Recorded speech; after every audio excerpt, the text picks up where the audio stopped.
Good morning. How are you doing today, Dash? Pretty good. How are you? I'm good. My name is Nurse Avery, and I'll be assisting Dr. Pepper today with your Mohs procedure. Has she gone over with you what's going to happen today? No, she hasn't. Okay. So Dr. Pepper is going to be acting as your surgeon, your histologist, and your cosmetic surgeon today. So you're going to be here for a little bit, all right? All right. So the basal cell carcinoma on your face is actually one of the most treatable and the most common types of skin cancer.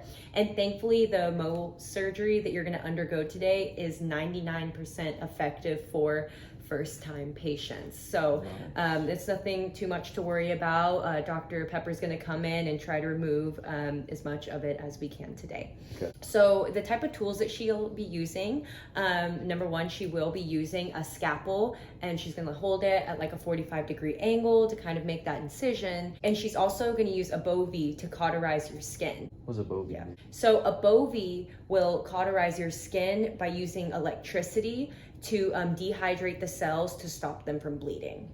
So yeah. Oh. So the goal of the Mohs procedure today is to remove the cancerous cell from your face and preserve as much unaffected tissue as possible.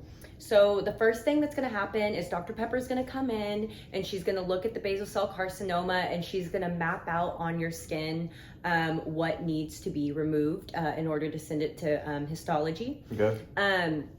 We are going to inject you with a local anesthetic just to numb the area so you don't feel any pain throughout the procedure. Of course, just let us know if you're uncomfortable, and we'll adjust the medication depending on how you feel. Now, you will feel a little bit of pressure with the needle, but it's very short-lived. It's kind of compared to like a bee sting or getting your ear pierced, so nothing I'm sure you can't handle. So after the incisions are made, Dr. Pepper is going to cauterize the wound and just to stop the bleeding, and then after that she's going to apply a pressure band-aid, and we're going to monitor your skin for a little bit just to make sure that we're able to send you back to the waiting room.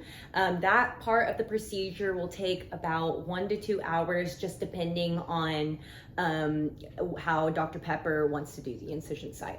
We're going to take you back to the waiting room while Dr. Pepper prepares the tumor for the histology department to go over, and then once the slides are prepared, Dr. Pepper will look over them under a microscope and see where the cancer is within the margin of the skin, and then she'll call you back in to see if we need make any more incision sites based off of what she saw in the histology report. Okay? Okay.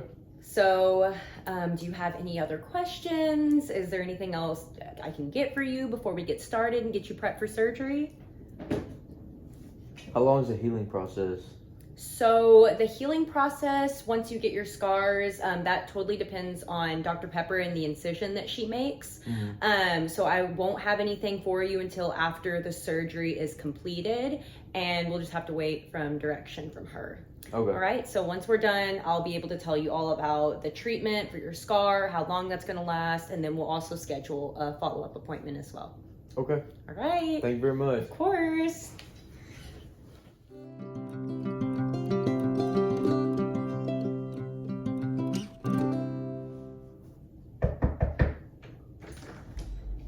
Hello, Dash. How are you feeling? Good. Good. I feel like I got cut. Well, you did. Let me look at it.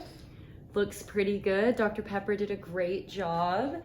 Before you leave today, I would like to discuss how to care for your stitches, and we do need to schedule a follow-up appointment.